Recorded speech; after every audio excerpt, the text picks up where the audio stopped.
Hi everyone. This video is on 2-deoxy-D-glucose, which is claimed to be a wonder drug for COVID-19, and it's basically about my observations about this drug development. And if your question is why about this particular drug, it's because I am a strong supporter of anything which is indigenously conceptualized and developed in India. So when I came to know that the Drug Controller General of India has approved a drug which was developed by our own Institute of Nuclear Medicine and Allied Sciences, a branch of Defense Research and Development Organization, along with Dr. Reddy's Laboratories, which is again an Indian pharmaceutical company, it grabbed my attention and started following it. And that is why this video, which is a presentation of my observations. And if you are visiting my channel for the first time, this is Dr. Shanmugapriya, Professor and Head of the Department of Biochemistry at Government Thoothukudi Medical College. And I have released an app on biochemistry under the title Basics to Clinics. And this app will be of use to anyone who wants to see the unseen side of biochemistry. So if you're a person who wants to see the interesting side of biochemistry, I've attached a link in the description box below for getting a subscription to that app. And about this video, please watch till the end because I've included many controversial aspects related to this drug. And don't forget to subscribe to my channel, click the bell icon, and of course do not forget to like and share this video. Now my presentation, let me begin with telling you the three objectives of this video. So the first objective is to tell you about the history of this drug or the background of this drug. In the sense, I'll first tell you for what purpose has DCGI given an emergency use authorization for 2-deoxy-D-glucose. Yeah, that will be my first objective. And then I'll tell you what is the history of the drug, in the sense for what application has this drug been tried earlier. Yeah, interestingly, this drug has been tried previously as an anti-cancer drug. So I'll mention about that. And I'll tell you the mechanism of action of this drug as an anti-cancer drug. So after setting that background, then I'll tell you what is the hypothesis these drug developers had in mind, because of which they tried 2-deoxy-D-glucose as an anti-COVID drug. That will be my next objective. And then we will discuss about the various trials that these drug developers have done and the controversies associated with it. So these are the three objectives for this video. Now let's begin with the background of the drug. As I told you previously, DCGI, the Drug Controller General of India, has approved 2-deoxy-D-glucose on May 1st, 2021 as an adjunct therapy for treating moderate to severe COVID-19 patients. So remember, it is not used for mild COVID-19 cases. It cannot be used for COVID positive patients who are asymptomatic. It is approved as an adjunct therapy for moderate to severe COVID-19 patients. And this drug, as I told you, is developed by Institute of Nuclear Medicine and Allied Sciences, which is a branch of DRDO, Defense Research and Development Organization, in association with Dr. Reddy's Laboratories, which is a Hyderabad-based pharmaceutical company. Yeah, so this is about utility of the drug. Now about the history of the drug. This drug has been tried as an anti-cancer drug, and in anti-cancer treatment it was tried both individually and along with radiotherapy. It has been tried because they say it's a radiation modifier. Now what is the mechanism of action of 2-deoxy-D-glucose as an anti-cancer drug? It is based on Warburg's hypothesis. So what is Warburg's hypothesis? It's very simple. All neoplastic cells or all tumor cells preferentially utilize glucose as their fuel. Why? Because fatty acids can be utilized only aerobically. Yeah. whereas glucose can be utilized both aerobically and anaerobically. When a cell utilizes glucose aerobically, glucose gets completely oxidized as carbon dioxide. When it is utilized anaerobically, glucose gets converted to lactate. So what is the inference from these two observations? The major inference or the specific inference here is, if it's aerobic cell, a cell will preferentially utilize fatty acid, because fatty acids on oxidation provide more number of ATPs than glucose on oxidation. Whereas if it's an anaerobic cell, anaerobic cells have no other go but to utilize glucose. So when they found out that all neoplastic cells show an overexpression of GLUT1 transporters, which indirectly implies that the preferred fuel for neoplastic cells is glucose, they hypothesized that when there is a tissue which is rapidly multiplying, the vascular supply will not be able to meet the demands.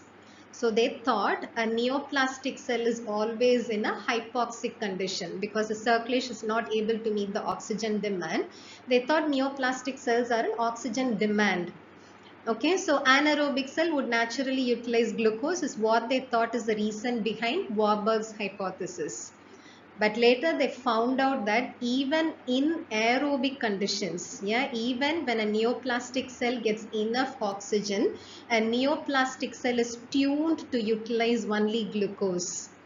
And the reason behind this is, as I told you, if it's aerobic utilization of glucose or fatty acid, it gets completely oxidized, it gets burnt out as carbon dioxide. Whereas if it's anaerobic utilization of glucose, it gets converted to lactic acid, which acts as a biomass. So what does it mean? If lactate accumulates, lactate can be converted to pyruvate back, and this pyruvate can be converted to alanine, and that can be used for tissue synthesis. It can be used for anabolism. So a rapidly multiplying cell would try to have anabolism one way or the other. And that is why a neoplastic cell preferentially utilizes glucose, resulting in lactic acid production, which can act as a biomass source. So the summary of this slide is that neoplastic cells utilize glucose and they show an overexpression of GLUT1 transporters. In that case, if you give a modified form of glucose, the drug about which we are discussing now is 2-deoxy-D-glucose, which is nothing but you have taken glucose, you have removed oxygen only from the second carbon atom. Have a look at this.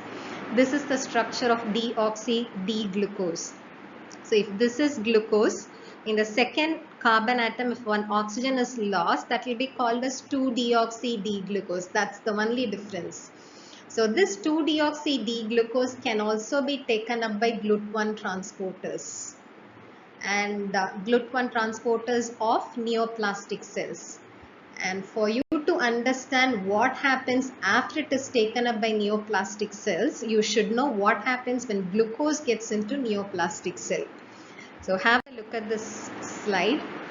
When glucose goes through GLUT1 transporters into a neoplastic cell, this glucose is acted upon by hexokinase. It's converted to glucose 6-phosphate, following which an isomerase acts on glucose 6-phosphate, converts it into fructose 6-phosphate, and then it goes through glycolysis producing ATP. This is how ATP is generated in neoplastic cell. Now what happens when you add 2-deoxy-D-glucose? The 2-deoxy-D-glucose drug also utilizes the same GLUT1 transporter, gets into the cell. It's acted upon by the same enzyme hexokinase, converted to deoxy-D-glucose phosphate. And because 2-deoxy-D-glucose phosphate and glucose 6-phosphate are structural analogs, they compete for being acted upon by phosphohexose isomerase. So it's like a competitive inhibition. So 2-deoxy-D-glucose 6-phosphate inhibits phosphohexose isomerase. So further steps of glycolysis is inhibited, which means ATP cannot be generated. Once a neoplastic cell is not able to generate adequate ATP, it cannot survive. So logically, the hypothesis should work, right? Logically, in the presence of 2-deoxy-D-glucose, a neoplastic cell should not survive. And this is the basis of, this is something irrelevant to this video. This is the basis of why you give keto diet for neoplasia patients. You know that, right? A person who has got neoplasia can be given a ketogenic diet. Ketogenic diet is nothing but a high fat, low carbs diet. So when you don't give carbs to a person, glucose level in the circulation is reduced. Neoplastic cells do not get enough glucose, so neoplastic cells do not survive, so the tissue regresses. Okay, and a similar mechanism is giving 2-deoxy-D-glucose. So this is why it was tried as an anti-cancer drug. Though hypothetically it works, when they tried it as drug trials, when they tried it as drug trials, they found out that only until a concentration of 63 milligram per kilogram per day, only until they can increase the intake of 2-deoxy-D-glucose to an amount of 63 milligram per kilogram per day, it did not present with side effects. After which they found many complications, reason being the GLUT1 transporter, which is present in neoplastic cell, is also present in neurons. It's also present in RBCs. So what if this drug gets into those cells? It's going to cause complications.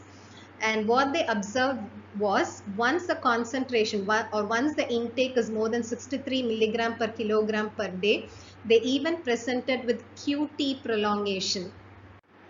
So why was this drug not approved as an anti-cancer drug? It's because GLUT1 transporters are present in neurons, they are present in RBCs, they are present in placenta, so they might affect the metabolism of all these cells. And they found it even during trials that when the concentration or when the drug intake was more than 63 milligram per kilogram per day, it caused QT prolongation and arrhythmias. And it also causes hyperglycemia for obvious reasons. It competes with glucose to get into a cell.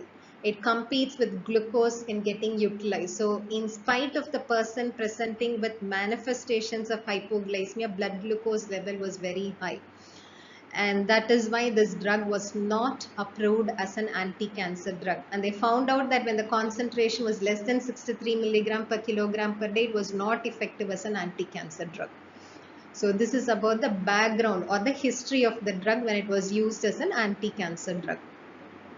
Now, what is the hypothesis behind 2-deoxy-D-glucose being tried as an anti-COVID drug? As I told you, this drug was first tried by Institute of Nuclear Medicine. Why nuclear medicine tried this drug? Because they found out that fluorodeoxyglucose, you must have heard of fluorodeoxyglucose, which is used in PET scan. So fluorodeoxyglucose is a modified form of this drug about which we are discussing. The modification is the second carbon atom. We have already taken off oxygen, there is only H. And that H, if it's replaced by a positron emitting isotope, which is fluorine, it can be used for scanning and finding out neoplastic tissues. Okay, so they found out that when this fluorodeoxyglucose is administered in COVID-19 positive patients, this substance gets concentrated in inflamed lung tissue. So they thought if we give 2-deoxy-D-glucose, that will also get concentrated in inflamed lung tissue inflamed by the virus. And after it gets concentrated in those lung tissues, they hypothesized that it is going to inhibit the metabolism of those viruses, inhibiting the viral replication. So that's the hypothesis they had in mind. Okay, so the reason behind nuclear medicine department trying this is they first started with an identification. What was that they identified? They found out that the fluorodeoxyglucose, which is used in PET scan, gets concentrated in inflamed lung tissue of COVID-19 positive patients. So they hypothesized 2-deoxy-D-glucose will also get concentrated there. After getting concentrated there, naturally it's going to inhibit the metabolism of the cell and the virus which is within the cell. And additionally, because it inhibits metabolism of all cells into which it gets, it's going to reduce oxygen utilization of a person as a whole. So if a person is oxygen dependent, yeah, moderate and severe COVID-19 patients mean they are oxygen dependent.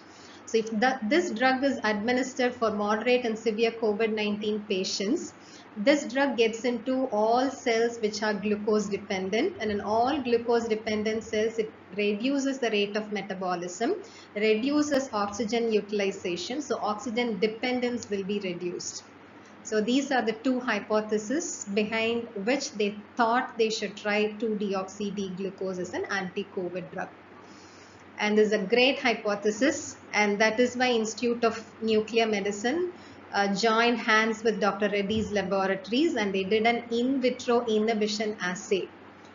And this in vitro inhibition assay was conducted at CCMB, which is nothing but Center for Cellular and Molecular Biology at Hyderabad. And what test they did was they used SARS-CoV-2 cultures, both in the absence of 2-deoxyglucose and in the presence of varying concentrations of 2-deoxy-D-glucose. And you must have seen this picture. This is a popular picture. I mean, suppose you browse about 2-deoxy-D-glucose COVID-19. This is the picture which should crop up because they use this picture for all press releases.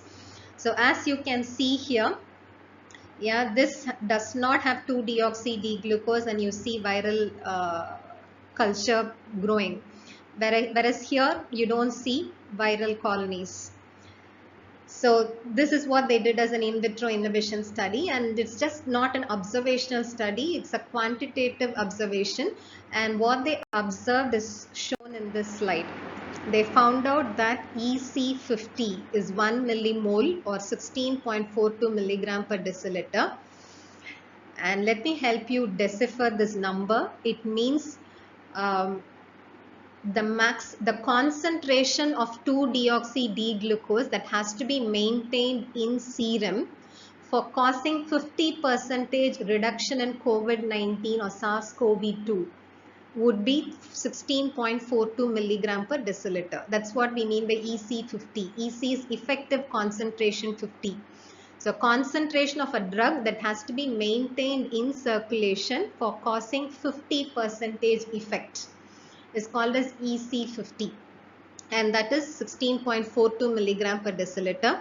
They found out that EC90, yeah, EC90 is 3.7 millimole or 60.7 milligram per deciliter. That is, to produce 90% of effects, this drug concentration has to be 60.7 milligram per deciliter in the serum.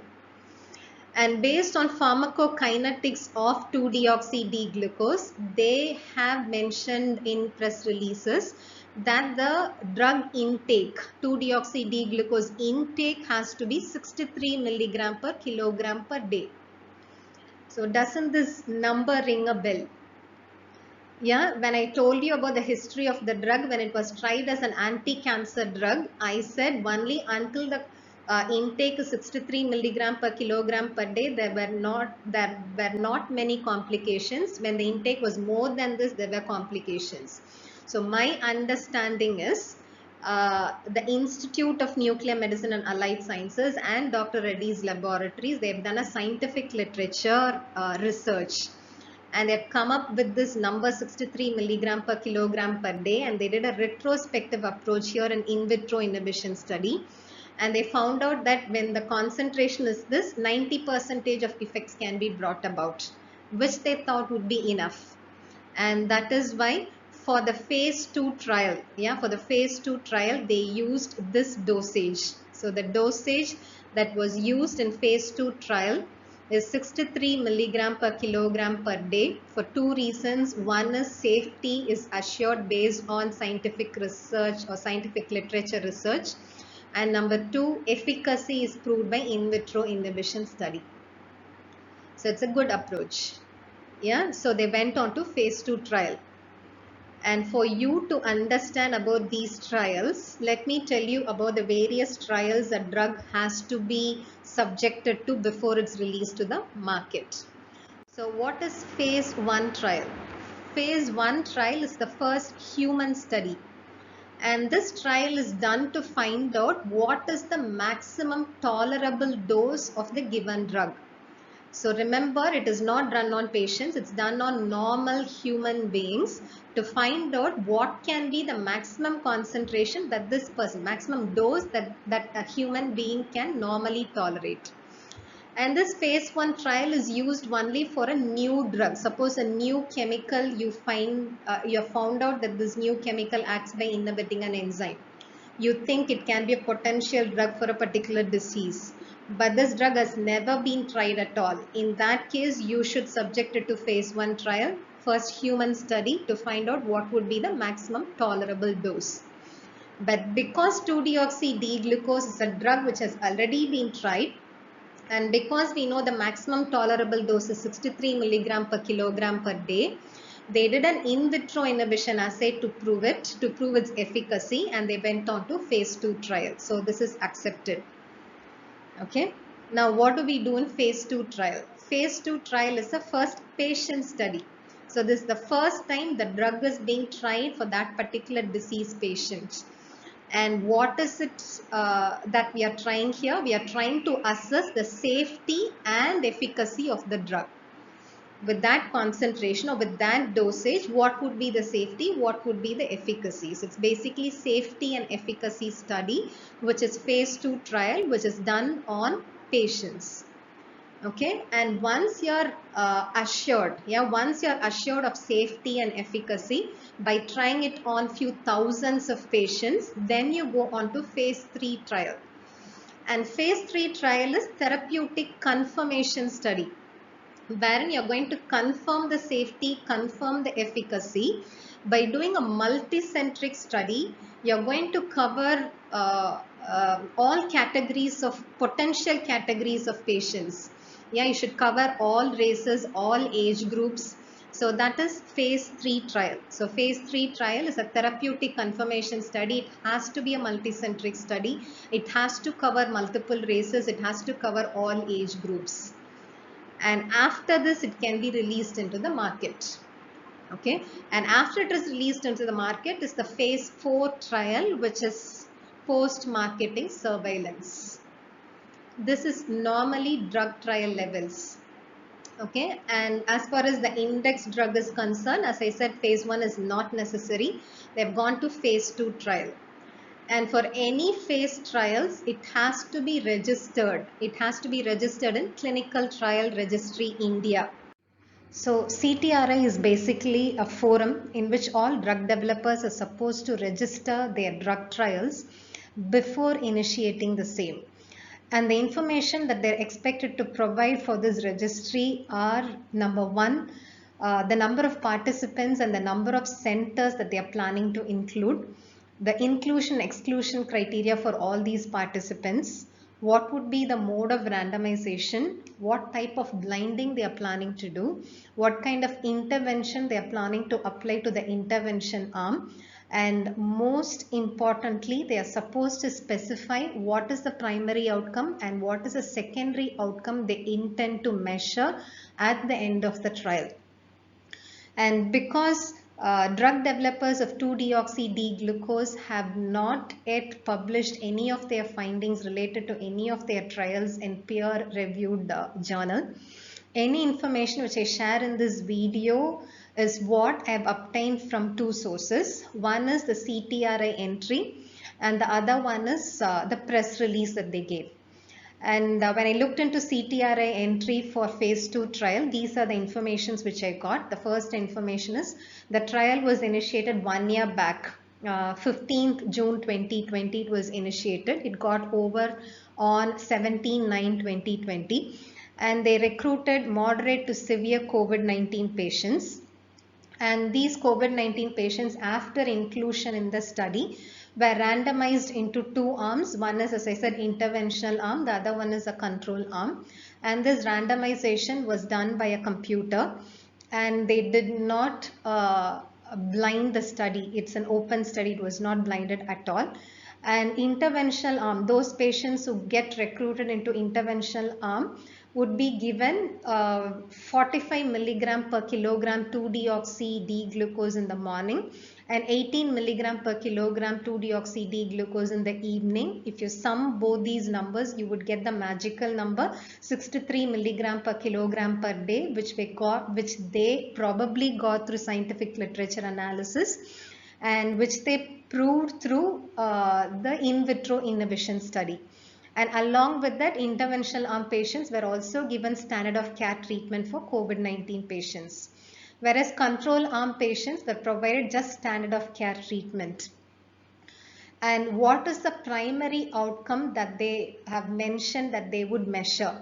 The primary outcome is the number of days taken for clinical response, which they have mentioned that they would read on a 10-point nominal scale used by WHO for clinical assessment of COVID-19 patients. If you do not know about the 10-point scale used by WHO for clinical assessment, for a simple understanding, any COVID-19 positive patient can be given a score of 1 to 10 depending upon the clinical status, and a midpoint of 5 means the person is oxygen dependent. If you have started giving oxygen in any form, it can be through a mask, it can be through a cannula, whatever it is, if the person is oxygen dependent, the person will be given a score of 5 and above. So when I say they recruited only moderate to severe COVID-19 patients, it means they would have a score of 5 and above as a start point. And what they measured as a primary outcome is the number of days taken for this start point score to reach a score of 4. Or in other words, they measured the number of days taken for an oxygen dependent person to become oxygen independent. So that's the primary outcome that they measured, yeah, based on the registry entry. And they've also mentioned 15 secondary outcomes. One of the outcomes is they've measured the number of days taken for RT-PCR test to become negative. Okay, so these are the informations provided in the CTRI entry. And based on this CTRI entries, I have observed few controversies. The first controversy is sample size. So as I said, the CTRI entry mentions that the sample size would be 40 and they would be covering 12 centers. But the press release has mentioned that in phase 2 trial, they had 110 participants. And they've also mentioned in the press release that it was done in 2 stages, phase 2A, phase 2B. Phase 2A apparently involved 6 centers, phase 2B involved 11 centers. So giving them a benefit of doubt, probably they initiated with an idea of having 40 participants and then they realized it's too small a sample size. So they ramped up to 110 participants involving multiple centers. So that can be disregarded. But my second controversy, the second controversy which I've observed is blinding. So no blinding was done, which means there is a definite possibility of bias. And possibility of bias increases particularly when the primary outcome is based on a 10-point nominal scale. Yeah, so that's a second controversy that I've observed. And the third one is the way the press release claims about their outcome. So in the press release, they mentioned that there was a significant positive trend observed among the interventional arm. In the sense, interventional arm patients reached a score of 4 2.5 days earlier than those who were randomized into the control arm. Yeah, which is a really good or significant improvement that is observed. But I have 2 questions for them. One is, did they match the start point score of both interventional arm patients and control arm patients? Let me make it simple. Suppose a patient with a start point score of 9 gets into the control arm, whereas a patient with a start point score of say 5 gets into the interventional arm. Then naturally the number of days taken for a patient with a score of 5 to reach 4 would be less. Yeah, so they have not mentioned anything about matching the start point score of interventional arm patients and control arm patients. And they have also not mentioned about matching confounding variables. There are very many confounding variables when it comes to COVID-19 outcome. We know there are many risk factors like diabetes, hypertension. So what if most patients include the control arm were diabetic? Most patients included in the control arm were hypertensive, both diabetes and hypertension. So in all these cases, the number of days taken for such patients to reach a score of 4 is going to be longer.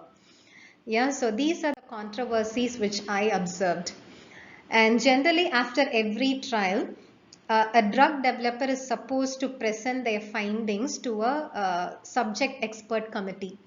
And the subject expert committee would do extensive deliberation on this presentation, and then they would give their recommendation. The recommendation can be either giving an approval for marketing, or they would suggest that they should go to the next phase trial. So subject expert committee recommendation is what I searched for. And when I looked at the subject expert committee recommendation, I was shocked. Why was I shocked? Because the committee recommendation mentions that the firm has proved efficacy with an optimal dose of 90 milligram per kilogram per day. So all along, they have been mentioning only 63 milligram per kilogram per day, both based on in vitro inhibition study and based on the CTRI entry, wherein they mentioned that the interventional arm will be given 63 milligram per kilogram per day dose of 2-deoxy-D-glucose. But then when the observation was submitted, they have claimed an efficacy with an optimum dose of 90 milligram per kilogram per day. That was the first reason for my shock. And thankfully, the subject expert committee has given a comment that the sample size is too low for providing an approval for marketing. And they have recommended that the firm goes in for a phase 3 trial, and phase 3 trial should include a larger sample size, and a detailed entry has to be made in CTRI with primary outcomes and secondary outcomes that will be measured. So this is about subject expert committee recommendation. Following this, they went on to phase 3 trial. And phase 3 trial CTRI entry mentions that it was initiated on 5/11/2020. They had planned it for 8 months, but it got over in 4 months. They initiated and probably it got over in 4 months. And again, they have recruited only 220 participants, which is too low for a phase 3 study. As I said initially, phase 3 study is a multicentric trial involving thousands of patients, and it should cover all races, it should cover all age groups. But here the phase 3 trial is include only 220 participants across 26 centers. And again, they've recruited only moderate to severe COVID-19 patients. Interventional arm has been given 90 milligram per kilogram per day. Dose of 2-deoxy-D-glucose, 45 in the morning and 45 in the evening, which is again controversial because I said scientific literature analysis says when the dosage is more than 63 milligram per kilogram per day, QT prolongation has been very common. Hyperglycemic episodes are very common. There are many complications that have been observed in previous trials when the dose has been more than 63, but they have tried it with 90 milligram per kilogram per day. And again, the findings have not been published yet. But based on this trial findings, DCGI has approved the drug for marketing. So what are the controversies that I have observed based on the phase 3 trial? As I mentioned previously, it is about the sample size, which is too low, dosing, which is too high, and the data is yet to be published in a peer-reviewed publication or journal. But based on this, DCGI has approved the grant, has approved marketing grant. So the conclusion is Of course, the hypothesis sounds promising. The in vitro inhibition study also sounds promising. And then another promising feature which I observed is they have done an in silico pharmacophore based molecular docking analysis, and it was done in Patanjali Institute. And what they claim is they found that 2-deoxy-D-glucose docks perfectly with the spike protein S2, which is responsible for infectivity of the virus. And they claim that this drug also docks with endonucleases and proteases, which are responsible for the virulence of the virus. So the study done at Patanjali Institute claims that 2-deoxy-D-glucose will reduce infectivity, will also reduce virulence of the virus. So that also sounds promising, but the hasty approach, in terms of trials with very low sample size and absence of peer-reviewed publication raise suspicion. And when it comes to a drug, more than efficacy, it's a safety factor which should be given a priority.